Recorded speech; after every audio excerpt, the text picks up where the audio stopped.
Good evening and welcome to tonight's event, Protest, U.S. Politics and the War in Gaza, a conversation with Peter Beinart. I'm Jordan Stanger-Ross, Professor of History. On behalf of the University of Victoria, I acknowledge with respect the Lekwungen peoples on whose traditional territories the University of Victoria stands, and the Songhees, Esquimalt, and WSÁNEĆ peoples, whose relationship with the land continue to this day. Thank you for being here. Thank you for having us. These are difficult times for everyone, and difficult times to come together and trust that we can speak together across difference. Difficult for us to come here and listen to one another across difference. And it takes trust, and I thank you for having that trust and for joining us this evening. This event will last an hour and a half, and it's divided into two parts.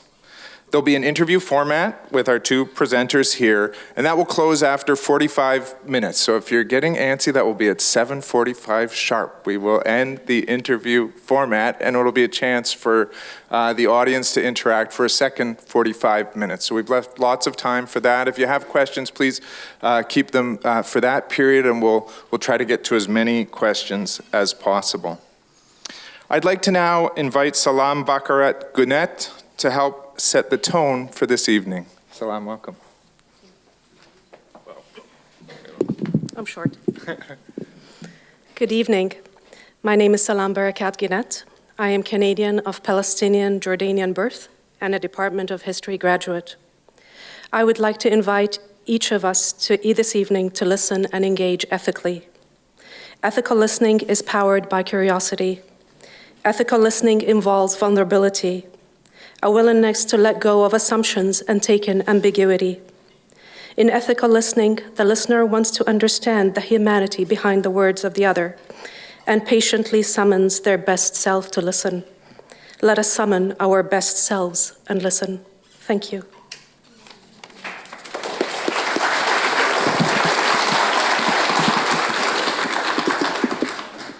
Thank you, Salam, and thank you for your support of the event. Peter Beinart is Professor of Journalism and Political Science at City University of New York. He's editor-at-large of Jewish Currents and a frequent contributor to MSNBC and a fellow at the Foundation for Middle East Peace.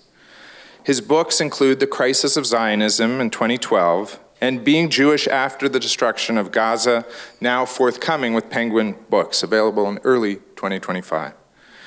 In addition to his prodigious writings, Peter's well respected for his Beinart Notebook, a podcast on which he interviews speakers from a wide array of perspectives.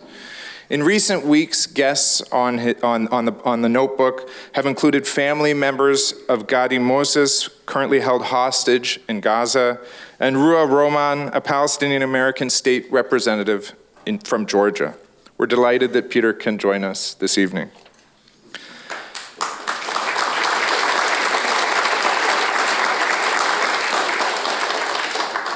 In conversation with Peter tonight is Neilesh Bose, a Canada Research Chair in Global History at the University of Victoria. Dr. Bose is an expert on British Empire, decolonization, international migration, and Islam. His first monograph, Recasting the Region, Language, Culture, and Islam in Colonial Bengal, appeared with Oxford University Press in 2014. The floor is yours.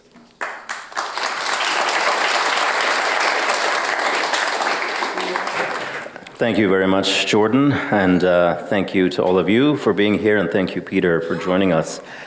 Your position on the Israel-Palestine conflict has developed over time, and you have spoken about the evolution of your position in a variety of forums, and you have spoken about your faith-based approach that you hold toward interpreting this conflict. I invite you to share with us your journey through and toward Judaism, as well as your relationship to Zionism in relationship to this conflict. Thank you, and thanks for everyone for having me. There were more than one person when I told them this week that I was going to Canada from New York suggested that perhaps I try to stay, maybe apply for asylum. I hear you're more open to that perhaps than we are. I also wanted to say, and I will say this again at tomorrow night's event, that I know this is a very contentious topic. It's a very contentious topic in my own community, in my own extended family, and nothing makes me happier than when I give a talk and people who fervently disagree with me come and listen, because we so often live in worlds where people only go to listen to those that they agree with. One of my favorite lines from the mission is from Pirkei Avot, which says, "Who is wise? The one who learns from all people." And it seems to me that if you're the person who goes the furthest ideological distance to listen to someone they disagree with, if you're the person in the room who disagrees with me the most strongly, then you are actually showing the greatest degree of wisdom and kind of offering a model for all of us for what we all should try to do. My own views about this subject are very different than they were early on in my life. I don't think I would have predicted that I would be sitting, on a stage like this saying the things that I'm going to say. I grew up in a family, which maybe like many Jewish families, in which Israel's existence as a Jewish state was a deep source for the people, for my parents and grandparents, a deep source of security. My grandmother, who had a big influence on me, her family was from Spain originally, and then her mother was born in the Isle of Rhodes in the Mediterranean. She was born in Alexandria in Egypt, and then grew up in the Belgian Congo, and then spent most of her life in Cape Town, South Africa. And so she saw this arc of Jewish history of all of these Jewish communities which no longer had any Jews, right? The Jews of Rhodes had been sent to Auschwitz soon after her family had left. There were very few Jews left in Egypt. There were very few Jews left in Spain. And for her, the lesson which she impressed upon me very strongly was that Jewish life outside of a Jewish state is inherently precarious and unpredictable, and that if there's one country that is a Jewish country, that provides a stability that Jewish life in the diaspora can never provide. And I saw that even though she didn't live in Israel, though her brother did, how important it was for her in her sense of kind of emotional and psychological well-being. I also saw from my grandfather and my father their just sheer delight at being in Israel. I didn't really appreciate it as a kid so much myself, but that there was something for them about coming from places where Jews were always a small minority to being in kind of a Jewish civilization, right, that you have in Israel, where the street signs kind of narrate Jewish history, and you have Jews from every part of the world kind of yelling at each other, that for them, there was a kind of source of delight for them. And I think both of those things really resonated for me. So the idea that not supporting a Jewish state was just really kind of inconceivable. But when I was in high school and the first Intifada broke out, I became really kind of dimly aware that there was a fundamental problem with Israel controlling millions of Palestinians in the West Bank and Gaza who didn't have the kind of most basic of rights. They were under the control of this state, but they couldn't become citizens of the state. They couldn't vote for its government. They were living under military law. And so when I heard people say that there should be partition, there should be a Jewish state alongside a Palestinian state, it seemed to me to make a lot of sense. There would still be a Jewish state, which is, I had always told was been so important, but that Palestinians would have their own place and Israel wouldn't be controlling all of these people who lack these basic rights. And I think part of the reason maybe in retrospect it felt so intuitive to me, to go to your question about Judaism, is I think one of the things that I've always found fascinating about Judaism is this deep tension that exists within Judaism between the fact that Judaism, like Islam and Christianity, is a religion with a universal message to all of humanity, right? Torah does not start with Jews. The first characters in the Torah are not Jews. Abraham, sorry, not Abraham, I mean Adam and Eve, Noah, these are not Jews. These are universal human beings, right? You have to go 3 Torah portions into the Torah, right, before you encounter Abraham and the story of the Jewish family. But Judaism is also the story of a family. And the metaphor of family is very powerful within Judaism, right? That B'nai Israel, the children of Israel, right? Israel being the name that Jacob is given after he wrestles with the angel. So there's this tension between the notion of us and our obligations to one another as a kind of imagined extended family, which was very much how I was raised, that Jews were kind of an extended family. That kind of particularist obligation and this sense of a universal moral obligation to all people. And so it seemed to me that it would make sense, given that tension, to reconcile it with the idea of partition, a Jewish state alongside a Palestinian state. So I supported this position for my entire adult life, basically up until pretty recently, and was one of those people who was very tediously saying, year after year, I don't know, it just seems like if Israel continues to build more and more settlements in the West Bank, it's going to be very difficult to actually create a Palestinian state in the West Bank, and what are you going to do then?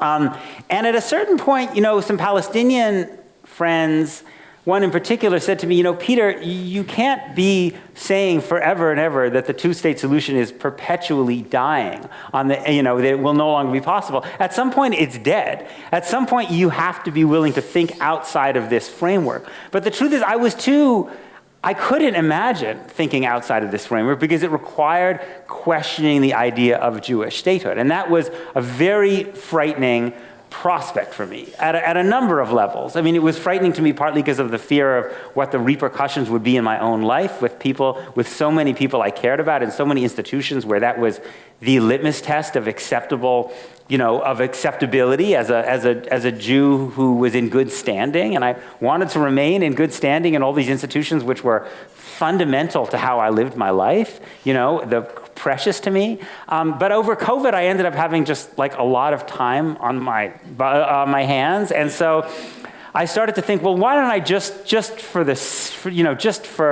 shits and giggles, why don't I start to read writing which imagines solutions to this problem outside of the framework of partition?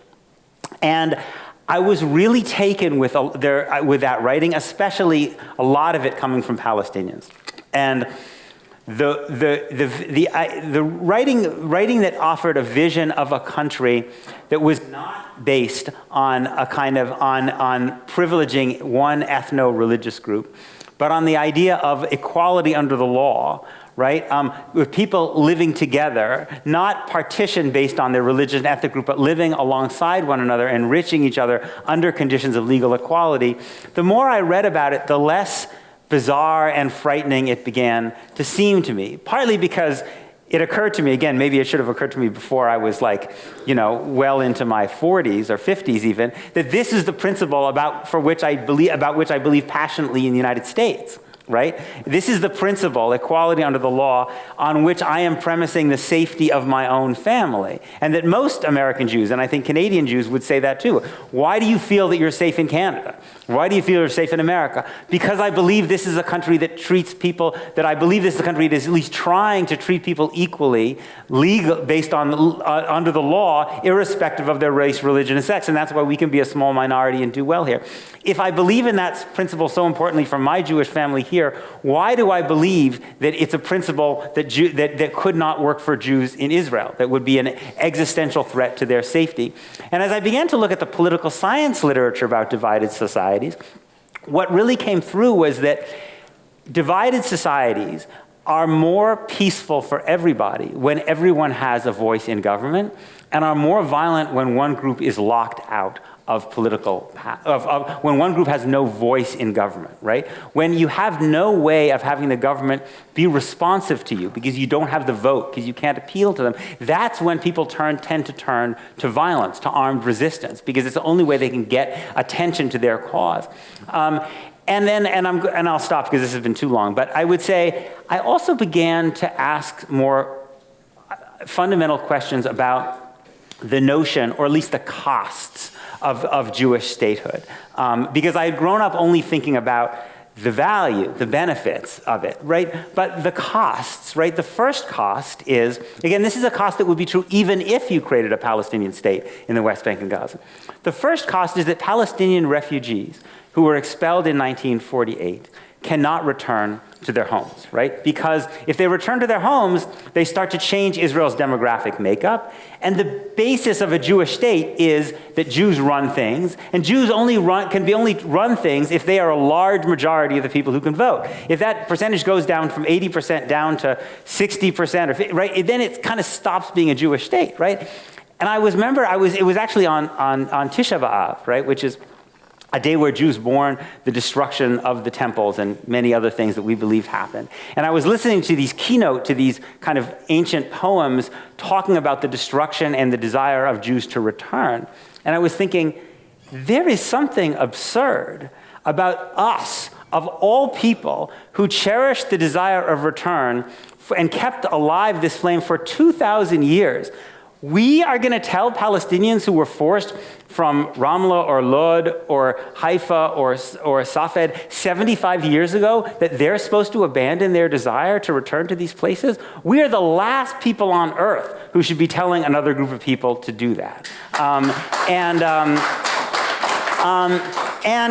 The second was that in a Jewish state, even those Palestinians who can vote, the Arab Israelis, the ones who have citizenship, can never be fully equal, right? And the more you look at the way the Israeli state is structured, the more you see how profoundly unequal even Palestinian citizens are, because the state is built essentially to serve the interests, to represent Jews, not to represent all of the citizens. In fact, even a kind of Israeli moderate or centrist like Yair Lapid, right? And he said very explicitly that for him the term "a state for all its citizens" is an epithet, right? It's something he vehemently rejects. Right? And if you look at the way the Israel land is distributed in Israel, right? 93% of the land inside Israel proper, I'm not talking about the West Bank here, Israel proper, is controlled by the Israel Land Authority, right? It has 22 seats. 10 of those seats are given to the Jewish National Fund, right? The Jewish National Fund is explicitly in its charter designed to develop land for the use of Jews, not for the use of all of the people who live, even of all Israel's citizens, just Jews, right? So then you begin to understand, oh yeah, now I start to understand why Palestinian citizens are 20% of the population, but Palestinian majority municipalities constitute 2 or 3% of the land, that their towns and villages are 6 times more crowded and that the vast majority of home demolitions inside Israel proper, I'm not talking about the West Bank, are of Palestinian homes because they can't legally build because they're confined into these basically ghettoized little territories, right? And so this is not a vision of equal citizenship. It's just not what I believe. Anyway, so that's how I moved to the position I hold now, which is I believe in an equal binational state for all the people who live in that territory.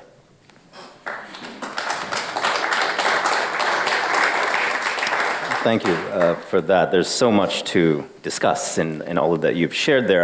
I'd like to turn the conversation toward the topic of Zionism. And on that topic, over a decade ago, you wrote the book Crisis of Zionism, which, for those who have not read it, lays out a platform of thinking about the long history of Jewish statelessness and exile versus Jewish power, as you had put it, with the state of Israel.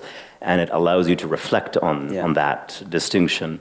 And now, just in a few months, you will have a new book forthcoming, Being Jewish After the Destruction of Gaza. And how have your views transformed and developed between these two books? So I think that one of the things that I've started to think differently about is the way we use the term Jewish power.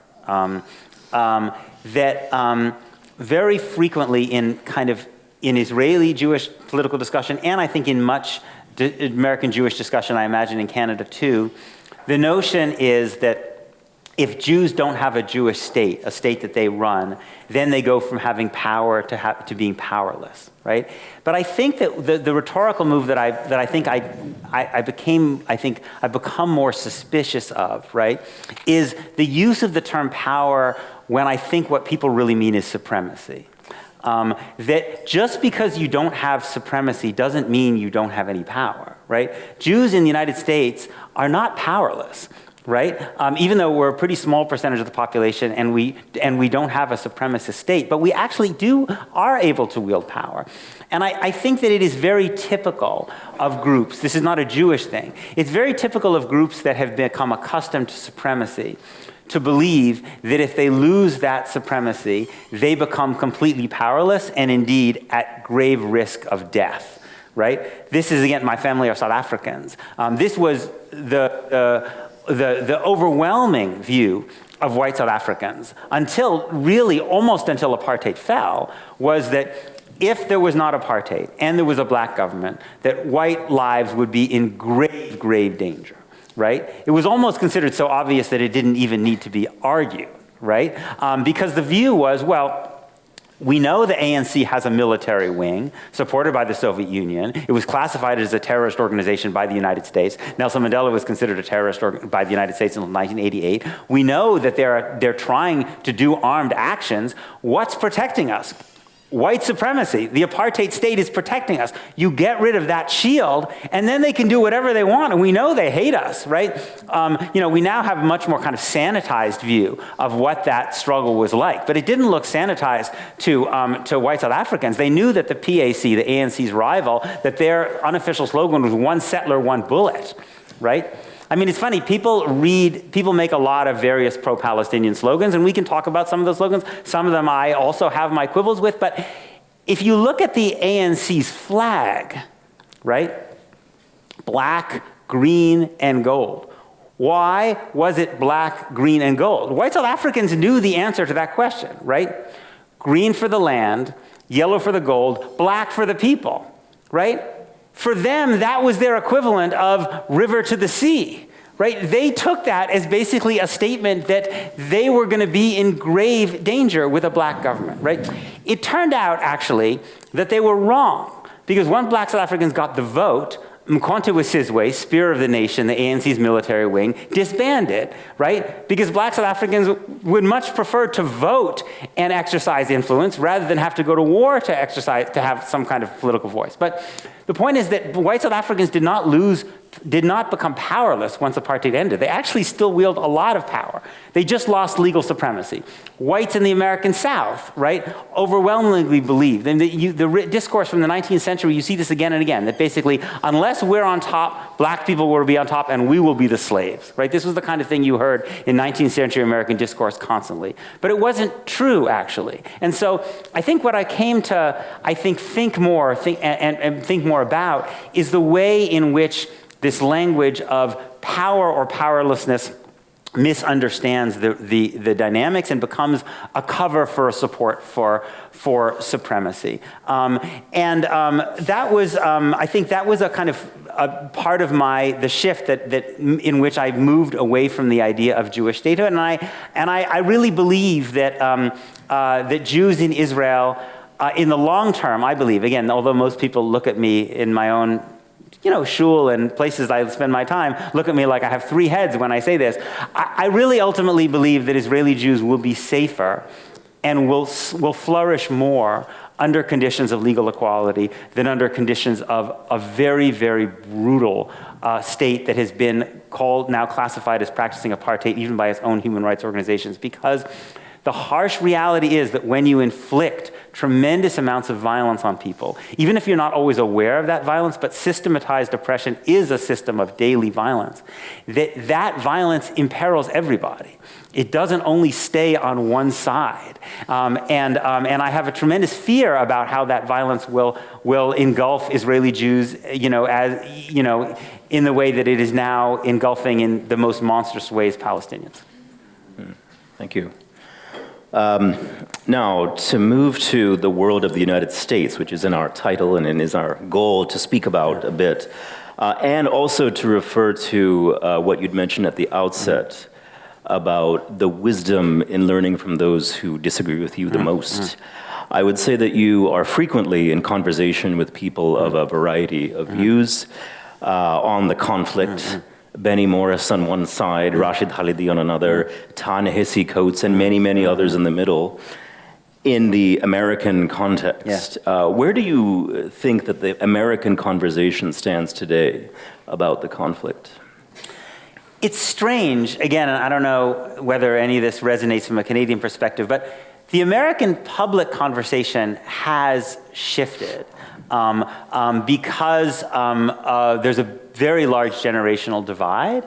And I think that even though Palestinian voices are still tremendously marginalized in the mainstream American discourse, the impact of social media has allowed Palestinians to basically, and their supporters to kind of do an end run around mainstream media and basically make their voices heard much, much more than existed before.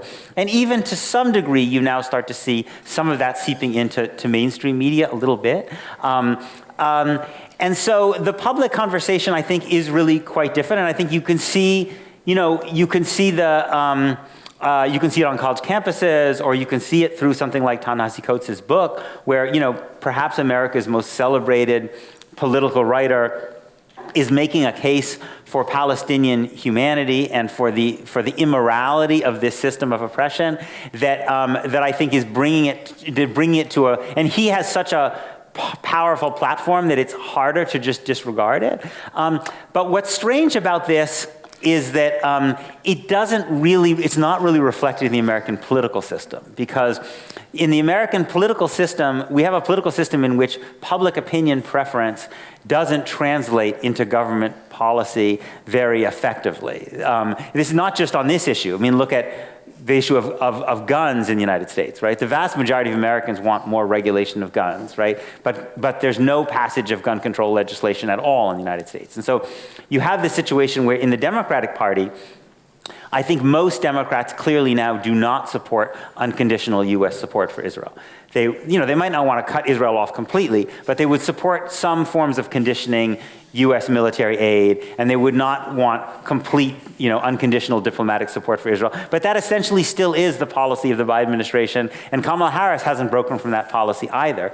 So what you see is that, and what you see in the congressional races that we saw this year, is that even though public opinion in the Democratic Party is swinging in a more pro-Palestinian direction, the members of Congress who are losing their seats, or risk of losing their seats, are actually the most pro-Palestinian members of Congress, even though public opinion is moving in their direction, right? And that's because we have a deeply corrupt and almost entirely unregulated campaign finance system, right? And so AIPAC or other groups can basically put extraordinary amounts of money into these House races, and that ultimately ends up trumping public opinion. So this is a huge problem in American politics, and is not unrelated to the whole question about the survival of American liberal democracy that, we're going to see how it plays out next week, is that the system, in some ways, one of the reasons you could argue that Donald Trump is able to so seriously subvert and threaten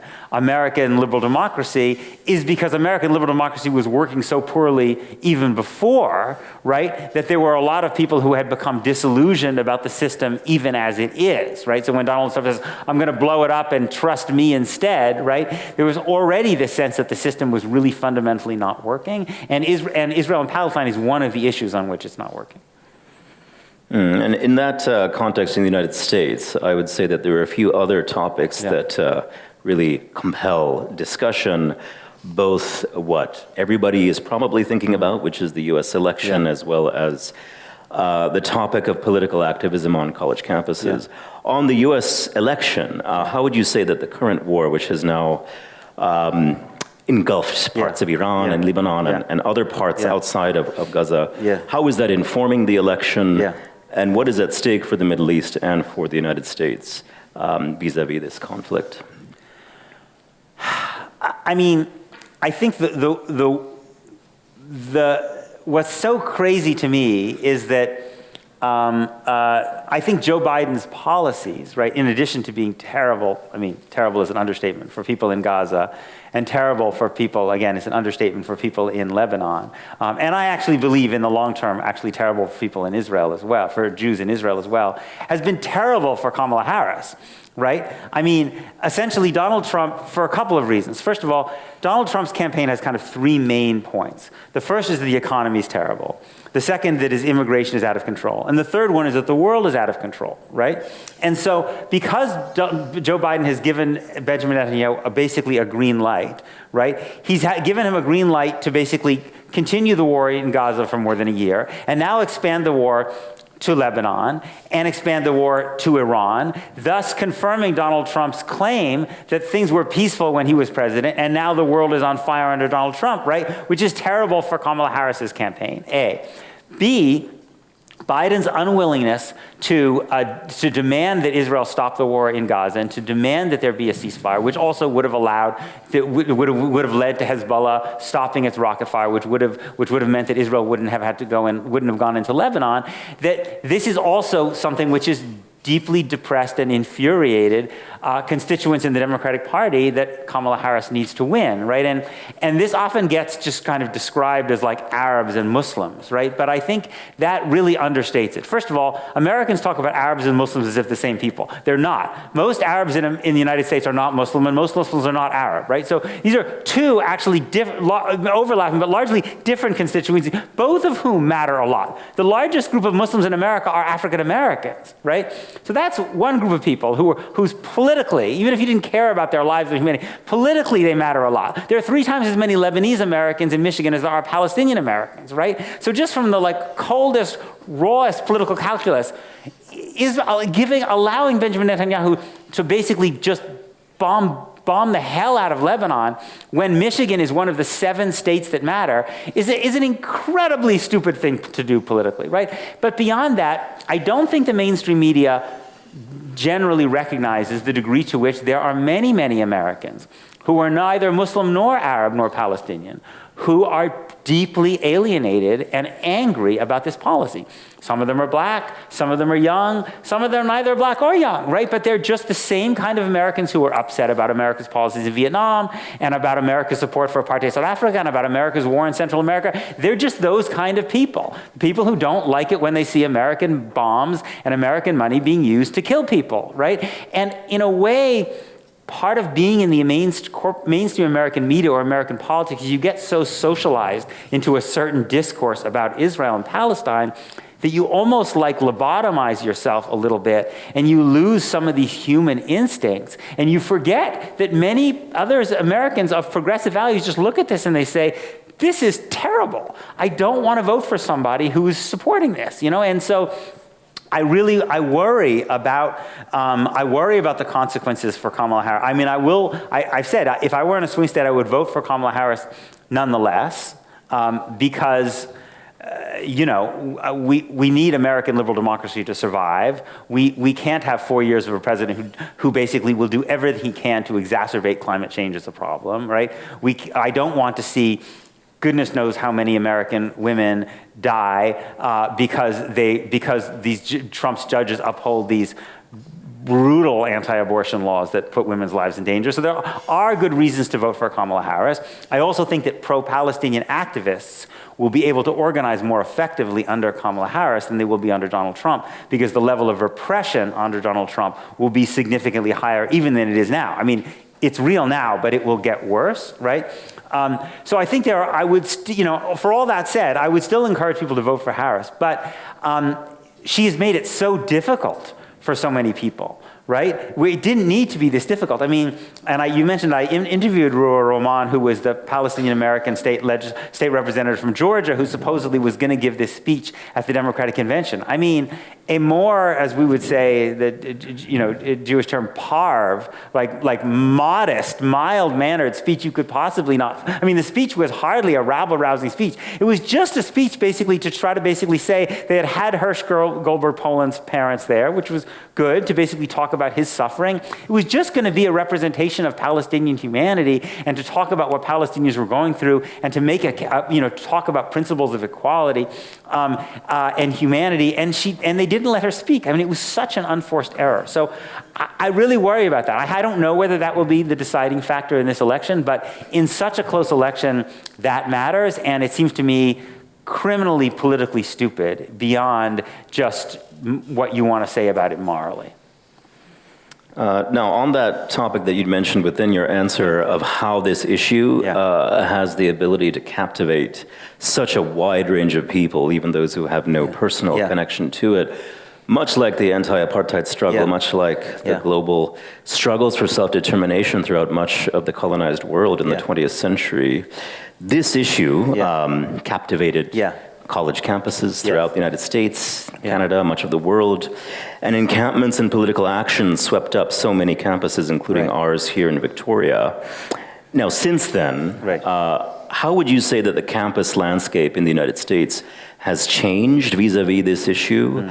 And what are the kinds of issues that you are seeing vis-a-vis political action on this issue on campuses in the US now? You know, I mean, a lot of people say, oh, look, all these student activists, you know, they didn't know anything about this issue until October 7th, and now they're, camping out. They don't know anything. They couldn't even name the 3 biggest cities. They couldn't name this on a map. You know, but like, do people think that the people who protested during the Vietnam War, to end the war, were experts on Vietnam?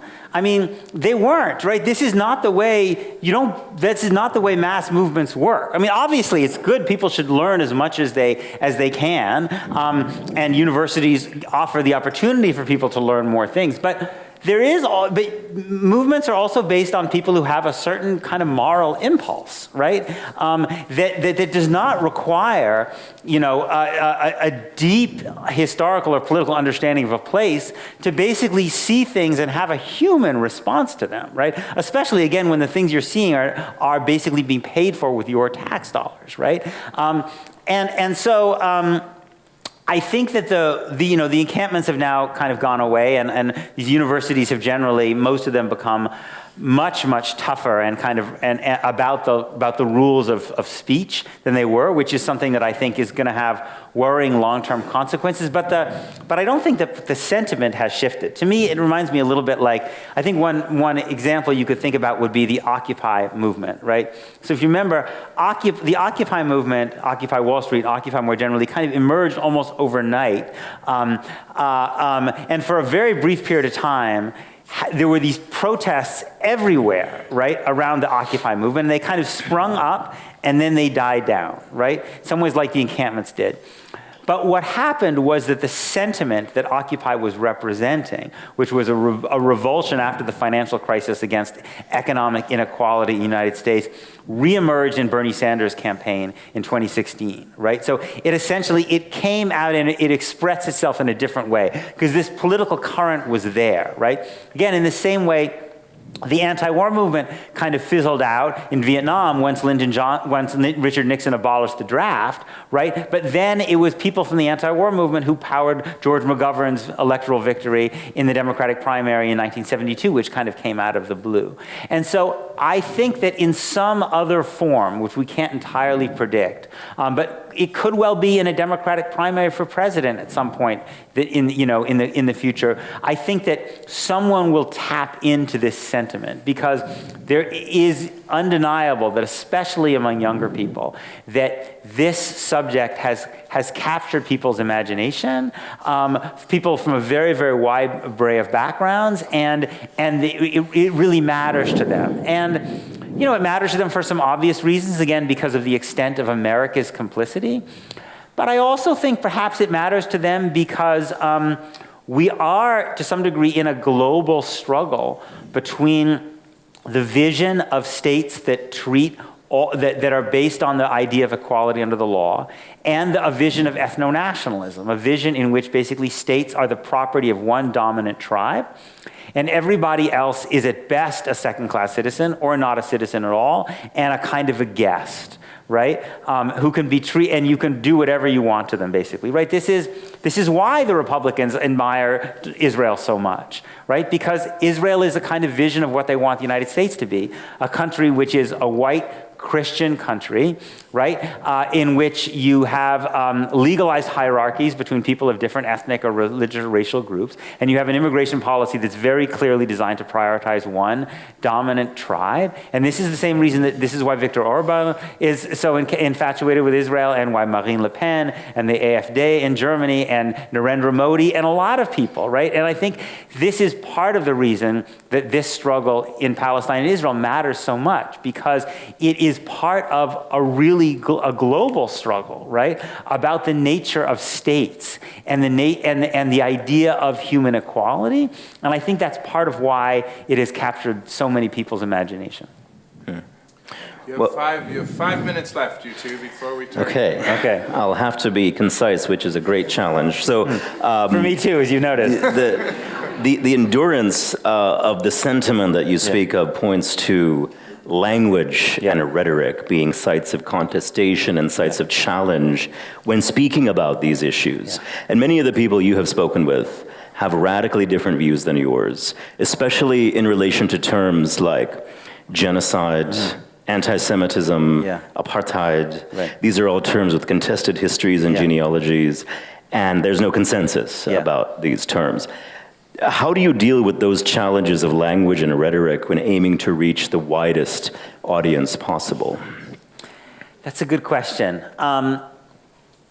Sometimes, well, if I use a term, I try to define it, to say what it means for me. So if I use the term apartheid, it's important for me to say that when I say apartheid, I don't mean that that Israel's political system is the same as South Africa's political system before 1994.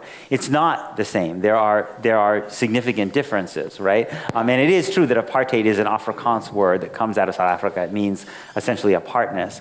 But the reason I would use it is that I would use it in the same sense that Human Rights Watch and Amnesty International and the Israeli Human Rights Organization B'Tselem and the Israeli Human Rights Organization Yesh Din, not to mention many Palestinians for a very long time have used it, which is its definition in international law, right? Which is bigger than South Africa. It's basically the idea of legalized dominance by one racial or ethnic or religious group or even gender group over another, right? Enshrined in law, and that is the way I would use that term, right? And I think so. I think part of the problem, and you see this certainly with a phrase like anti-Semitism, is that people use this phrase a lot, but there's really no consensus, even inside Jewish communities, really, about what exactly constitutes anti-Semitism or not. So, a group like the Anti-Defamation League, and I imagine its Canadian equivalents, define being opposed to the existence of a Jewish state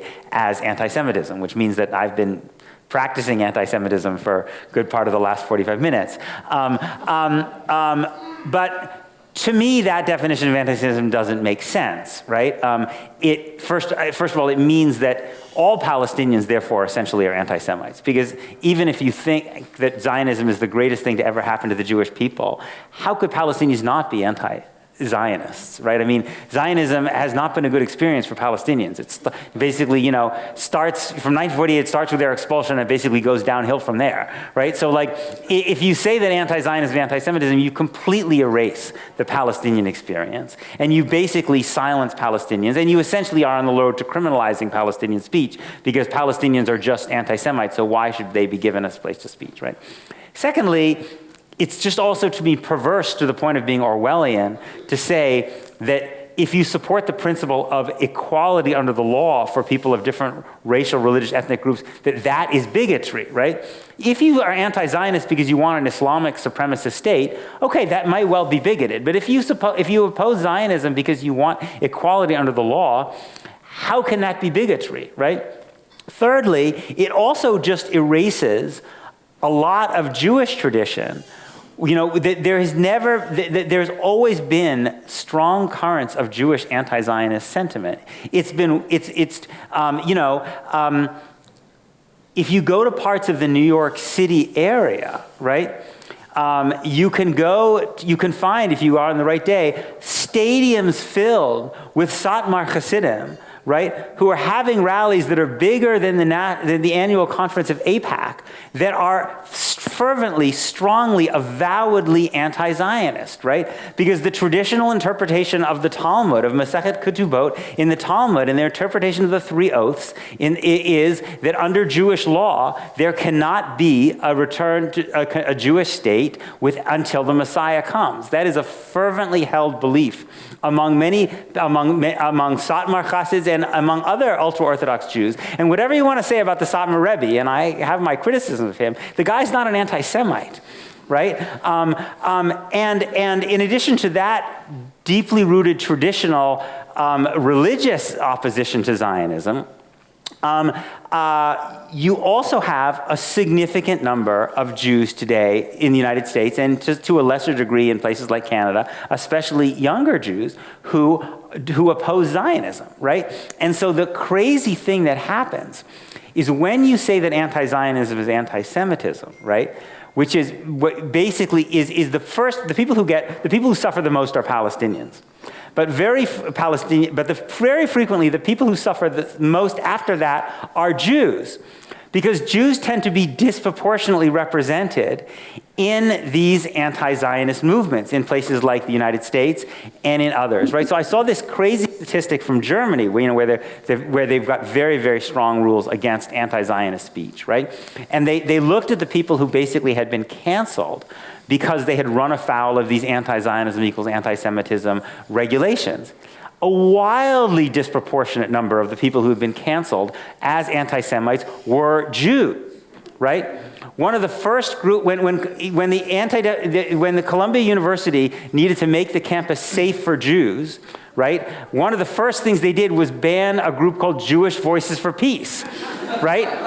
Certainly wasn't making it safer for those Jews whose group was now being canceled. But this is the other perverse thing. When you define Zionism as inherent in Judaism, you also are saying that Jews who are not Zionists are not actually Jews, right? And therefore, your definition of protecting and keeping Jews safe doesn't apply to them, right? So when the president of Dartmouth College calls in the New Hampshire police and they body slam the former chair of the Jewish Studies Department, the Anti-Defamation League applauds the president of Dartmouth College for keeping Jews safe. Didn't keep her safe, right? But she's not really considered a Jew under their definition.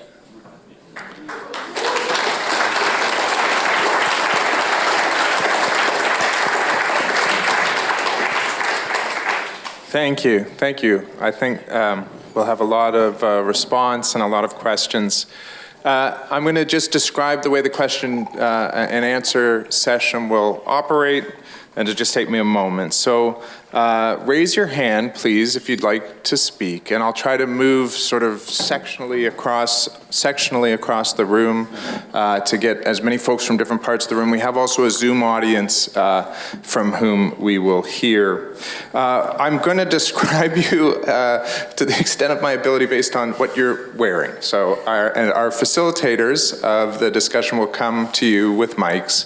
Please wait until they arrive to you with the mic before you begin your question, because we want everyone in the room to hear. So even if you think that Peter and Neilesh might hear your question, we want to make sure everyone does. So wait for the mic, please.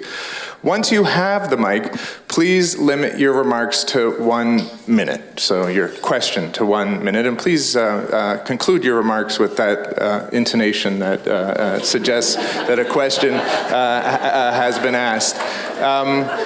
And if you're speaking for longer than a minute, I'll be keeping time up here. I may interrupt, just in the interest of ensuring that as many people as possible get to ask a question, and in order to ensure that we get to hear Professor Beinart's responses to your questions. So with that, the moment has arrived, and I see someone in the back there, the second row from the back, I guess, with a hand raised, maybe a plaid shirt in the center there. Yeah.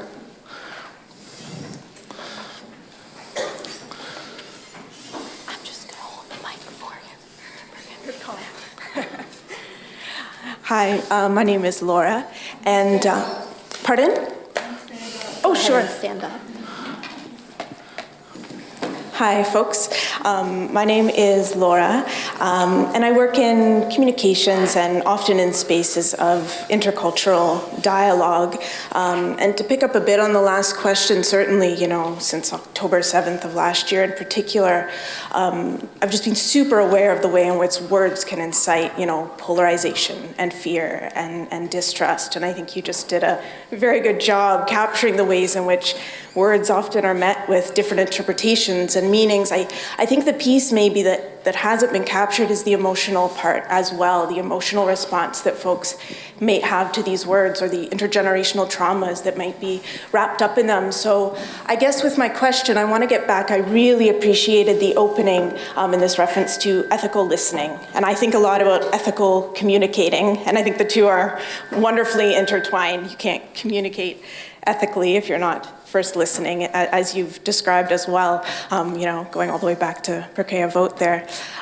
So my question to you is just to push it a little bit farther and ask, from your experience, what are the ways of finding common ground when you're in these spaces with divisive opinions and thoughts and maybe misunderstanding about basic word usage?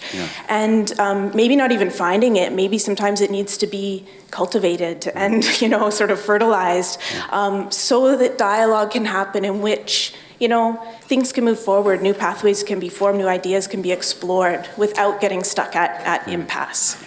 Thanks. Thanks. I think one of the most powerful things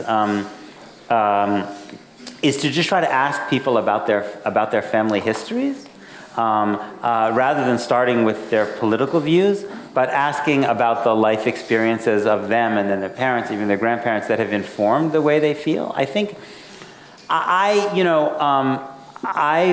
one of the things that I would like is for people who are strongly anti-Zionist and strongly oppose Israel's policies and indeed the state itself, to try to listen to Jews when Jews explain, those Jews who do support Israel, which is still a very large majority of Jews around the world, to listen when Jews talk about the life experiences that they have had or their parents have had or their grandparents have had that have led them to this. Right? Again, I say this as someone who opposes a Jewish state, right? But the Jewish desire for a Jewish state does not come from some kind of desire to be a brutalizing, settler, colonial, oppressive population, right?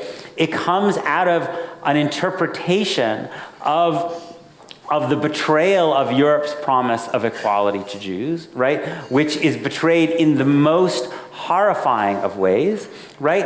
And many Jews, even who aren't from Europe, right, have this experience in their own family story of exactly what my grandmother talked about, was the sense that we can't feel that we don't feel safe in countries that we don't control. It's not surprising that some of the most prominent pro-Israel activists on American college campuses are Jews whose parents come from Iran, right? It's worth asking, regardless of how fervently you may disagree with their politics, what is it about your family story, right, as a Jew who comes from Iran, or a Jew's family comes from the Soviet Union, right, that has led Zionism to be such a compelling narrative for you and one that gives you a sense of safety. So that's one thing that I don't like it. Naomi Klein has this line which I really like, where she says you should be tough on systems but soft on people, right? I don't mind that people might have very, very profound critiques of these systems, but I think you should try to cultivate empathy towards people, and you can do that by understanding the experiences and family experiences that have led them to a view, even if it's a view that you completely reject. Similarly, to me, one of the most tragic things in organized Jewish life is that it is so rare that in Jewish institutions, Palestinians are given any space to basically talk about their experience, about what's happened to their families, right? And so that Palestinians are not, that there's this kind of dehumanization of Palestinians, in which Palestinians are always talked about as Hamas or this threatening group of people, right? And so rarely in synagogues or Jewish day schools or Jewish camps or other Jewish community centers do you ever have the opportunity for a Palestinian to simply tell you what happened to their family in 1948. Like, what actually happened, right? And where was their family forced to go? What was that like for their parents and grandparents when they were forced? And what did that mean for the family? What is the intergenerational trauma that is left for them? I think many Jews, if they hear those stories, and not just Jews, can start to really identify, right? That is actually something that Jews and Palestinians share, is a lot of intergenerational trauma, right? The sense of being expelled from where you live, having to flee to another place, not really feeling at home, always feeling like your situation is precarious. That's something that Jews should be able to understand, and yet our Jewish leaders rarely create environments where they give Jews the opportunity, let alone encourage Jews to actually, in fact, what they tend to do is that when there's, very frequently, if there's a Palestinian who's going to go speak about their experience at the local library or university or made a film or made a play or whatever, they very frequently basically try to shut that down, right? Which is the opposite of, I think, the kind of empathetic listening that you talked about and that you're talking about. Thanks, Peter. Maybe someone in the front rows here. Sure, with the scarf in the front row there. Yes. I'm just going to... Sure, I'll stand up. I have many, many questions, but I will narrow it down. You had mentioned settler or colonial. Yeah. I really want to ask in terms of the lens of colonization. Yeah.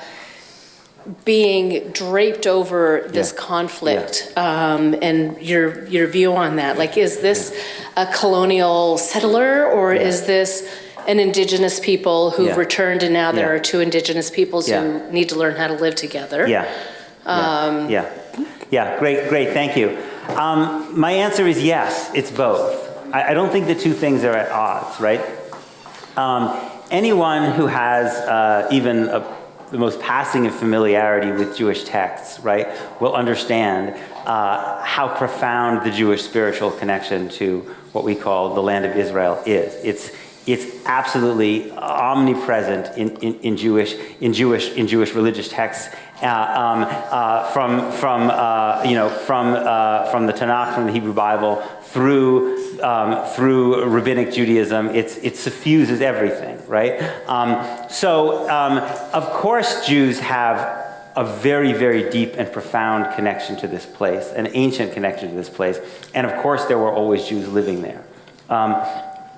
And it's possible to affirm that and to believe that Zionism has settler colonial features, right? First of all, because the early Zionists often used the term colonialists to describe themselves. Jabotinsky used it. Theodore Herzl writes to Cecil Rhodes and basically says, hey, that what you're doing, that colonial enterprise in Southern Africa, you should support what we're doing here because we have a colonial project here, right? Jabotinsky, if you read his famous essay, The Iron Wall, he talks very explicitly about Zionists as the equivalent of the pilgrims and as people who are coming, because colonialism was not a dirty word. Zionism comes out of a particular context of late 19th and early 20th century Europe. In that context, colonialism meant bringing modernity, bringing progress to a backward part of the world, right? And the Zionists were Europeans, right? And they saw this as bringing read Herzl's writing. He's imagining kind of creating a kind of Vienna in the Middle East, right? That comes out of his experience, right? So we may think that, and they may, we can debate to what degree they were conscious of the fact that this Zionist movement would have the effect of dispossessing and leading to the mass expulsion of a large number of the Palestinian population. But it is what ultimately happened as a result of this, right? And so it may seem strange to believe that a population can both have a deep, deep connection, historical, spiritual connection to the land, and also have a movement that has settler colonial features, but it's not unique to this situation, right? Another example would be Liberia, right? What is Liberia, right? Liberia is, you have enslaved Africans brought to the United States, right? who then managed to, in a way, echoes of the Zionist project, right? Return to West Africa, right? They're not returning after 2,000 years. They're returning after a much lesser period of time. There's no question that the people who founded Liberia and Sierra Leone, for that matter, were both indigenous to West Africa. And yet if you look at the way that the Americo-Liberians treated the populations who lived in Liberia when they got there, right? They subjugated them and dispossessed them. They did for a very, very long time. I'm not an expert on Liberian history, but my understanding is it's only been fairly recently, actually, that non-Americo-Liberians have actually been able to gain, have not been basically subordinated within Liberia, right? So again, I think we can hold these truths at the same time. We have a question from our web audience, and then I think I'll go maybe to the farthest reaches of the room back over there, so get ready. But yeah, from the web audience, right here in the front row. So the question is, are there examples of any Jewish anti-Zionists that you would strongly disagree with, and why? So for example, Noam Chomsky or Norman Finkelstein, and how would you distinguish your position? I mean, there are... There certainly are Jewish first of all, I actually don't define myself as a Jewish anti-Zionist. I mean, I do define myself as Jewish, but I actually would define myself as a cultural Zionist, not an anti-Zionist, which is, nobody really believes me when I say this. Everyone is certain that I'm an anti-Zionist, but actually, I think it's important to remember that Zionism was not always synonymous with Jewish statehood, right? That there is another Zionist tradition which doesn't go through Herzl's political Zionism, but really starts with the writer who wrote under the name of Achad Ha'am, who believed in a Jewish kind of spiritual cultural center in what Jews call the land of Israel, in historic Palestine, and believed in the recreation of Hebrew as a living language, but did not support a Jewish state. And that tradition, although it obviously was a minority tradition and did not win out, which was championed by people like Judah Magnus and Martin Buber, and at various points Albert Einstein and Hannah Arendt. Martin Buber testifies against the creation of Jewish statehood when at the UN partition. That they were affirming the idea that there could be a flourishing Jewish culture, even a flourishing Jewish society, without Jewish supremacy.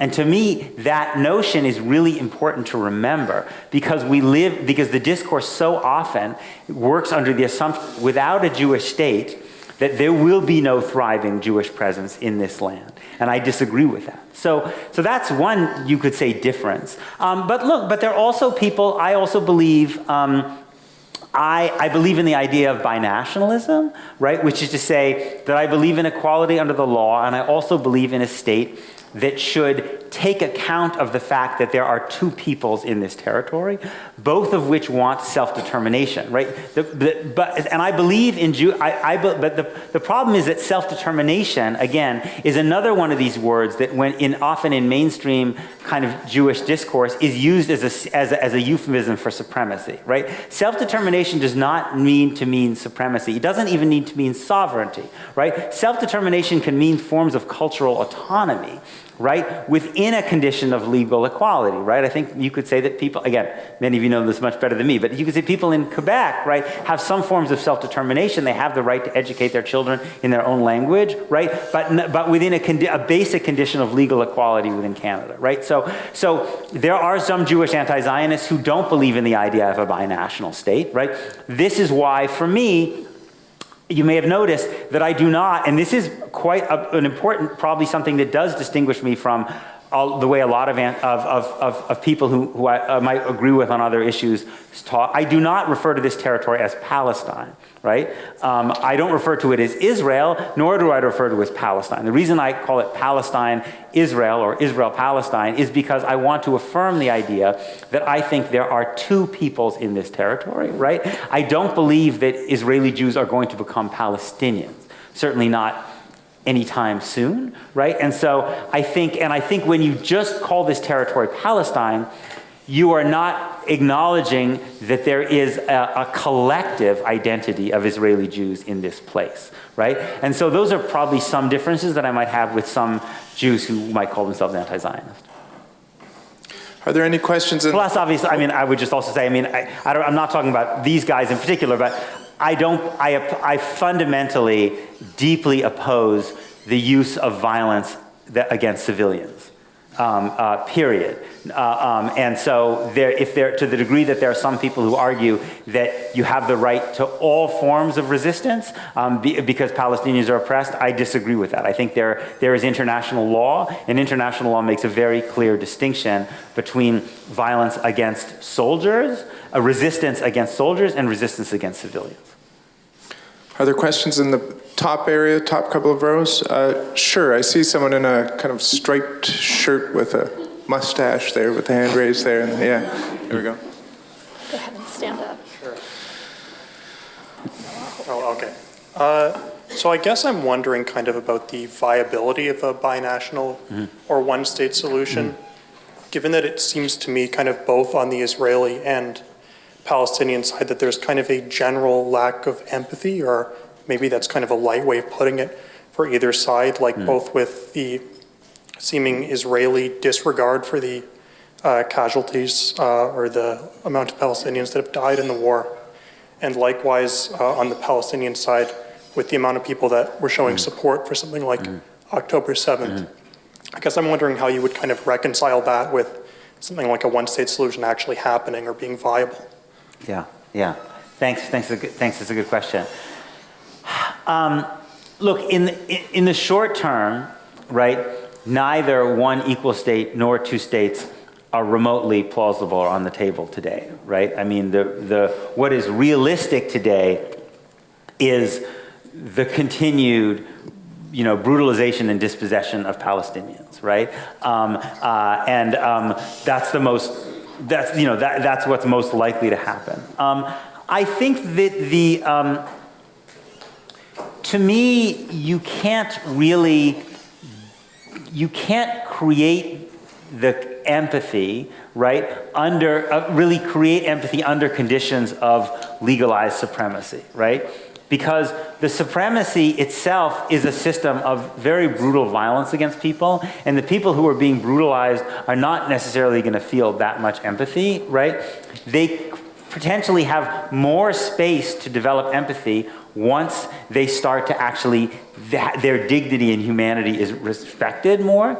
And also, people who are benefiting from a system of legal supremacy are also unlikely to have a lot of empathy for the people who are being oppressed, because if you start to cultivate that empathy, it actually becomes really difficult then to continue to support a system of supremacy. It's only in some ways the lack of empathy or the lack of truly recognizing the humanity of the other that allows you to actually justify and rationalize a system of supremacy in the first place. So I think if you look at, so other places, whether it's Northern Ireland or South Africa or the United States, that were systems of legalized supremacy and then moved to, these are still countries that have profound inequality, and even you could say kind of economic supremacy, but don't have the legal supremacy you have.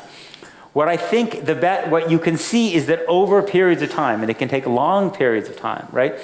That a sense of empathy and reconciliation can emerge once there is a space for people to talk and engage as equals, right? But if you don't have that capacity, and it's not, then I think it's very difficult for that empathy to come. So I feel like in some ways, if we wait for the empathy to emerge, right,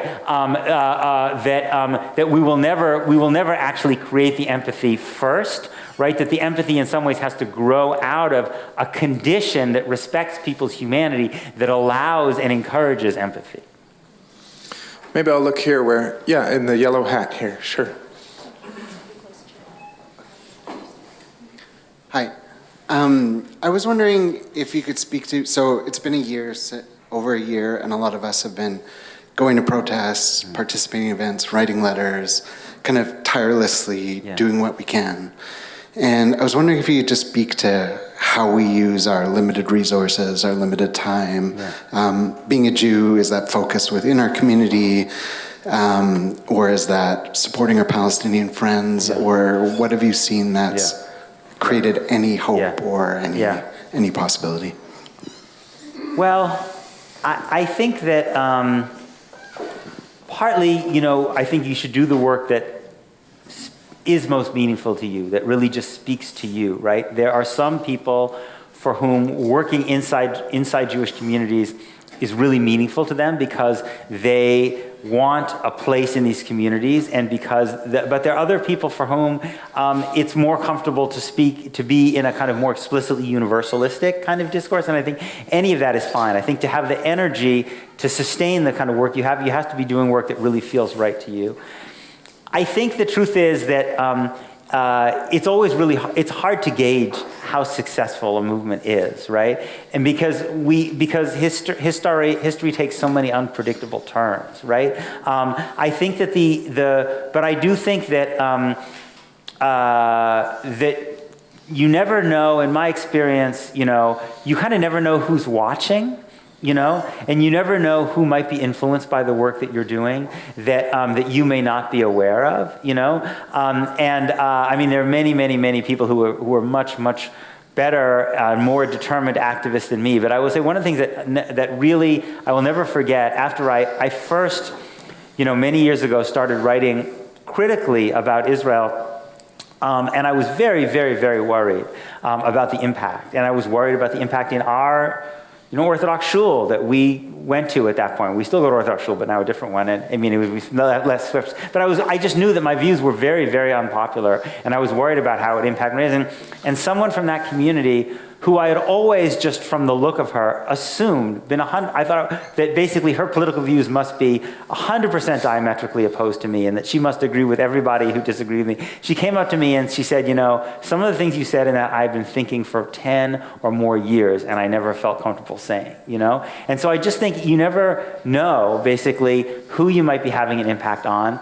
And I think that hopefully you will be of a generation of the period that produces this tremendous political change. You already are part of a cohort of people that is producing huge shifts in public opinion and in public discourse, and has created a power in a movement for Palestinian freedom that has not been there in many, many decades, maybe never. So you've already accomplished that. But even if you don't have the good fortune, right, the kavod to be in the generation that actually witnesses, right, the liberation of Palestinians, and I believe the mutual liberation of Jews, because I believe that actually Palestinian liberation is also our liberation. You actually keep something alive, right? You keep a flame alive for some future moment, right, that you can't predict, right? And I think that I remember a conversation I had with an Israeli friend years ago, who was going back to Israel and whose politics place her, radically outside the mainstream in Israel. And I said, do you see any hope for ending this system of oppression? And she said, no, well, I feel like an abolitionist in America in the 1820s, But the abolitionists in America in the 1820s were heroes, right? And without them, would the events of the 1850s, Harriet Beecher Stowe, Uncle Tom's Cabin, all these things that all of a sudden turned this movement of a few lunatic, radical, weird people, getting together every week in these, in a mass movement, right? So even if you don't have the good fortune to be in that moment, you actually make something possible, you transmitting it to those people who will. So that would be the way I would think about it. How about some of the students in the back row there? Yeah. It looks like they're deciding amongst themselves. There were two hands up. Is there still one up? There's one. Okay, yeah. Check. Okay. Hey, I'm Uri. I'm an undergrad student here at UVic. Here, I wrote out my question, so I can just read it out. Assuming that the current political ideology of the Israeli state continues on its extreme course of military fascism and ultimately results in a, God forbid, full-fledged genocide of the Palestinian nation and people, what could resistance to the Israeli government look like in both Israel and the diaspora? Are peaceful anti-war youth movements like the Mesarvot the way forward? Or for actualized peace and liberal democracy, must there be organized, violent Jewish resistance to the state of Israel? How does radical political Jewry progress to the point of driving real societal and political change? I don't think, I think that the power of a movement is strongest when it tries to align its means with its ends, its tactics with its goals, right? And that's why I would not be a supporter of violent Jewish resistance. First of all, I think the violent Jewish resistance that would be very quickly overwhelmed by the much, much greater violence of the Israeli state and its supporters around the world. But I also think it would not be in keeping with the moral vision of collective liberation and of respect, and of deep respect for the humanity and dignity, the infinite worth of all human life, right? And so I think that the more effective thing is to try, if you work inside Jewish spaces, to try to speak to people's conscience, to try to call people to me, the tragedy, and this is part of what my book is about, the tragedy that I see around me is that I see so many people who I know are so good and so decent in so many ways, and so thoughtful and caring in so many aspects of their lives. And yet it's like they have sequestered this part of themselves. They have barricaded off all of those beautiful qualities that I see every day in my interactions with them. On this issue, they have kind of silenced those things, right? And I think we need to find ways of calling people to become their full and best selves as it relates to this subject, right? And to not just, and I think that we have traditions of doing that. I mean, our own texts call us to do this, right? I mean, if you think about the, if you think about the Haftorah we read on Yom Kippur about Isaiah, right, which tells us basically that our fasts are meaningless, basically, if we are involved in acts of oppression, right? If you think about the question of why we read the story, why we read on the Yamim Morim, why do we read the story of Hagar, right? The expulsion of this woman who's being held in bondage by our patriarch and matriarch, Abraham and Sarah, Hagar, basically a slave, the progenitor of the Muslim and Arab people, according to our traditions, right? And we read about her prayer to God as the model for our own prayer. We have so many resources in our own traditions that speak to this, to calling ourselves, I think, to that kind of conscience, and so I think if you do the work inside the Jewish community, I would try to appeal to people, and I think that sometimes I find that this edifice that exists in our community that looks so impregnable, that has so much political power, often so many resources, that when you peel back the curtain, you actually find a lot of people who actually are having trouble sleeping at night. It's just that they're politically, they're rabbis or other Jewish leaders, they may not have the courage to say it publicly, but actually they may be haunted more than we know, right? And then maybe you see the example of your courage, and that could have an impact on them, right? I think about the words that Abraham Joshua Heschel wrote during Vietnam. He said he could not pray. He could not open the Siddur because every time he opened the prayer book, he saw the images of Vietnamese children being napalmed, right? It seems to me we need to ask people in our community why, if we revere Heschel, right, we are not thinking that we should have that same experience about Palestinian children in Gaza.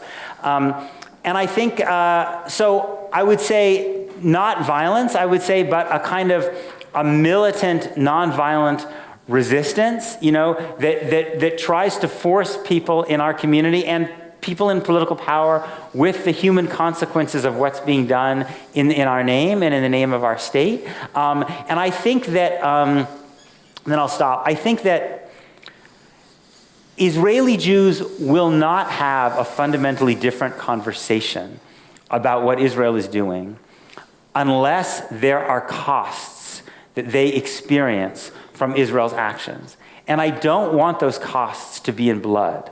I desperately don't want those costs to be in Israeli lives. But there can be costs that make people think differently, that can be economic, right? And can be cultural and social, right? And can force a different kind of conversation. The reason that certain white elites began to think about being open to the end of apartheid was when they realized that basically the costs of maintaining apartheid were becoming too high. And then a different political conversation emerged. So if we want a different political conversation to emerge among Israeli Jews, we first have to show that the status quo is not working, right? And I think that kind of pressure imposed by governments like the United States and Canada is really, really crucial to the kind of change that we would like to see among Jews in Israel. We have about 10 minutes left, so I want to actually solicit a particular kind of question if it's out there. So if you're one of those people who's wise in the ways that Peter suggested at the very beginning of his talk, right, and you've been wanting to ask a question, I think in the blue shirt here, there's been a question there for a little while. So sure, let's go here to the person in the second row here, blue shirt with the glasses there.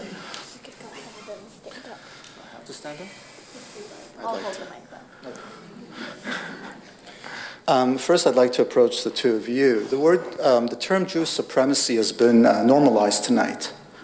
And that's a term that originates with the Nazis and has been repeated recently by David Duke.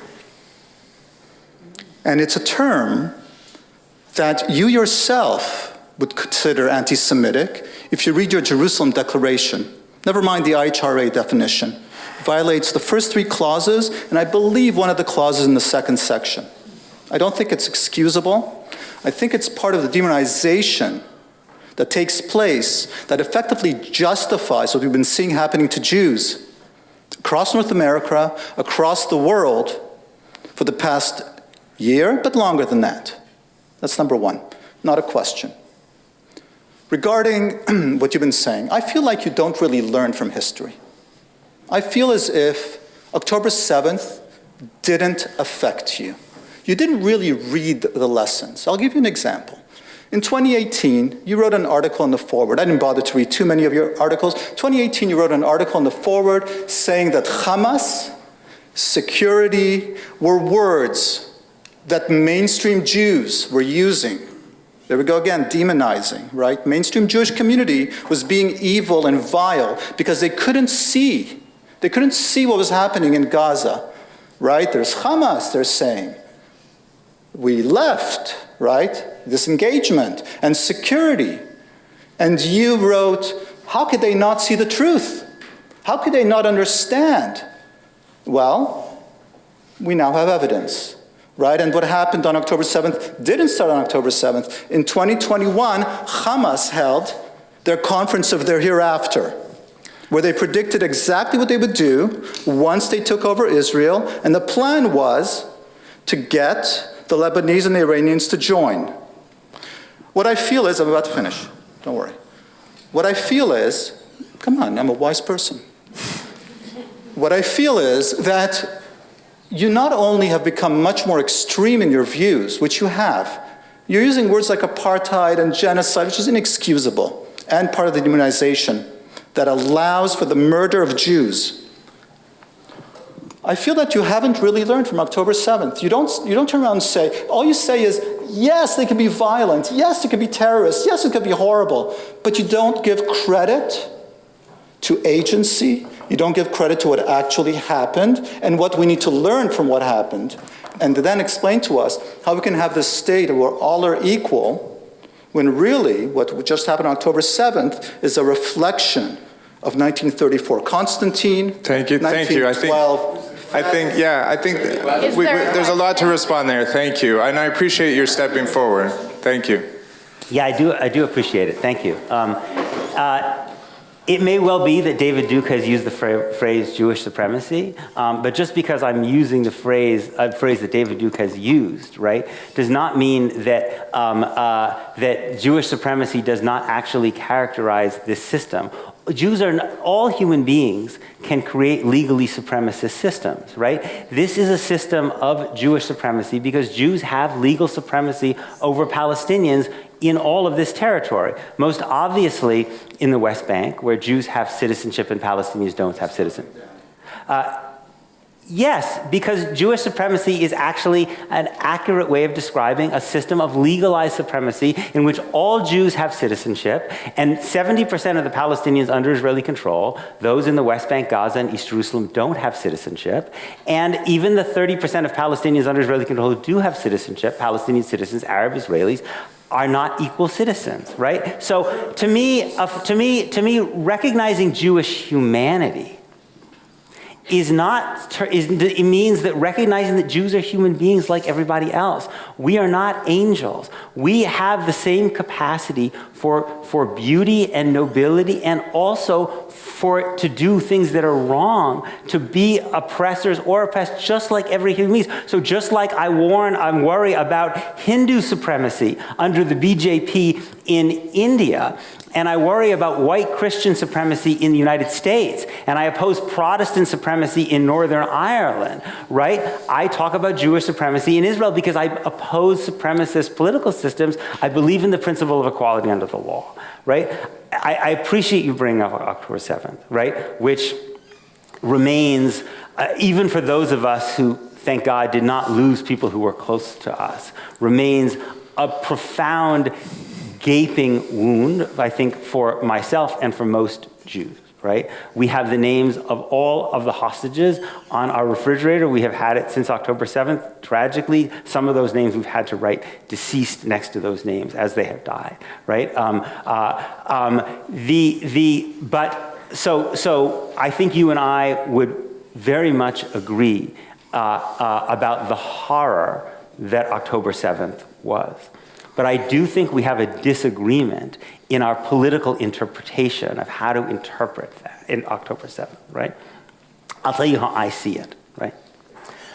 First of all, I think that I believe that even if Israel could destroy Hamas, which I don't think Israel can do, right? We're seeing that Israel is now returning again and again to neighborhoods that they claim that they have destroyed Hamas, and Hamas turns out still to be there.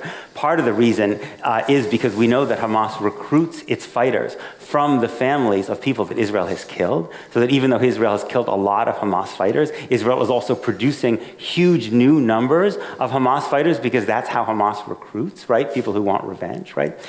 That Palestinian resistance against Israeli oppression would not end if Hamas ceased to exist, because Hamas only created in 1987, right? Palestinians have been fighting against Israel and against Zionism since long before Hamas, including in brutal and unethical ways that involved violence against civilians, right? The attacks of the Ma'alot massacre of the 1970s, the Munich massacre, the airline hijackings of the 1970s, none of them were done by Hamas or even Islamists. They were done by nationalist and leftist Palestinian groups, again, because Hamas didn't even exist, right? So to me, I would share your fundamental opposition and revulsion at what Hamas did on October 7th, what Hamas has done long before that. As it happens, a friend of mine was killed in a Hamas bus bombing in the mid-1990s in Israel, and also revulsion against Hamas's vision of Islamic supremacy. Again, just as I oppose Jewish supremacy, I fundamentally oppose Islamic supremacy, right? But I think the roots of the problem go much, much deeper than Hamas. That Palestinians, like any other group of people, will, if they are denied basic freedom, will fight. And it seems to me the critical question for us to think about is, how do we create incentives to show for Palestinians to resist ethically rather than unethically? And so to me, one of the really important things to understand when we think about October 7th is, how did Israel respond when Palestinians marched unarmed, overwhelmingly non-violently, to the borders of Gaza in the Great March of Return? What was Israel's response? What was Israel's and America's response when Palestinians went to the International Criminal Court in years past, and went to the United Nations Security Council, and when they called for nonviolent efforts like boycotts and resistance and sanctions, right? How did Israel respond when the Palestinian Authority pursued a strategy of collaboration? Because that actually has been the Palestinian Authority strategy since about 2005. We collaborate with the Israeli military to keep things quiet in the West Bank. This was certainly the strategy of Salam Fayyad, right? In the hopes that we then win Israel's trust, that they believe that we can be trusted with a state. Instead, Israel continued settlement growth. So to me, if you want to make sure that we never see a repeat of October 7th, we need to show that when Palestinians resist their oppression ethically, in nonviolent ways, in ways that conform to international law, we have to show that those efforts can succeed, right? One of the reasons that the African National Congress was not a nonviolent organization. It was an organization that believed in armed resistance. Nelson Mandela helped to turn it from a nonviolent organization to an organization that practiced violence. And it's worth reading what Mandela said when the ANC embraced armed violence. He said, we did it because the other efforts had failed, because we had been defeated, right? It seems to me the more we fear and oppose violence against Israeli civilians, the more we should support Palestinian resistance that is nonviolent and is in conformity with the principles of international law. And I actually think that has the effect, therefore, of disempowering and weakening people in Hamas or Islamic Jihad or whoever else who want to resist unethically in ways that take Israeli lives. So I think we have a different interpretation of that terrible day. I appreciate you. We're at time, but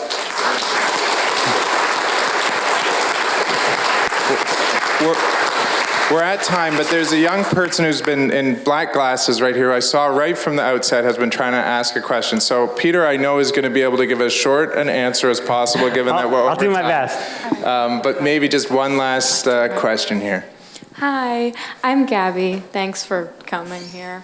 My question's really short. I could give a bunch of subcontext. I read your piece Yavne when it first came out, when I was in the 9th grade, and I loved it for its humanist views, but with a lot of my Israeli family, with a lot of my Arab family, we get down to this practicality thing.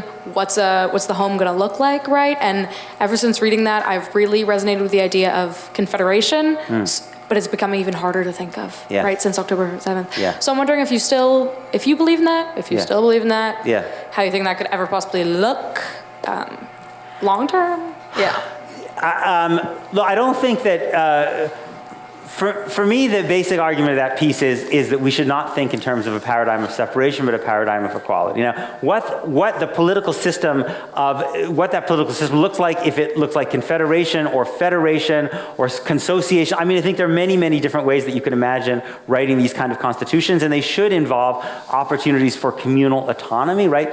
People in Bnei Brak are going to want to educate their kids, right, in a different way than people in Bethlehem are going to want to educate their kids, right? So we're probably further from that idea than we were when I wrote it, and I have no idea if, when or if we will come closer to that. But I believe that I think that movements need a vision.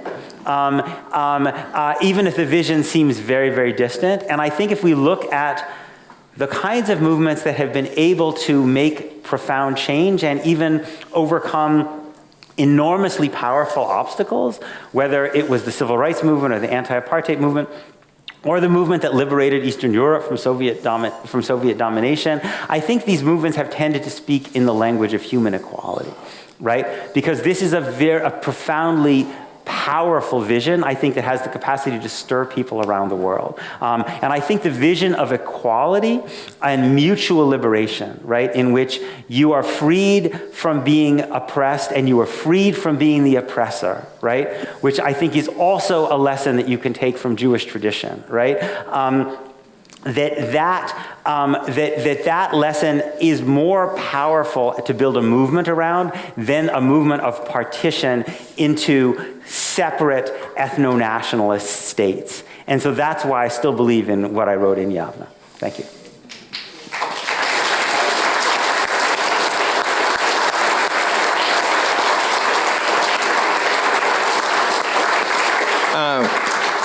Peter, thank you. Thank you.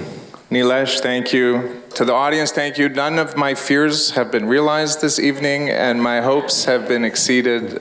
Thank you very much, and we'll see some of you tomorrow night. There's still room to register if you think the conversation's unfinished. Thank you very much, and good evening.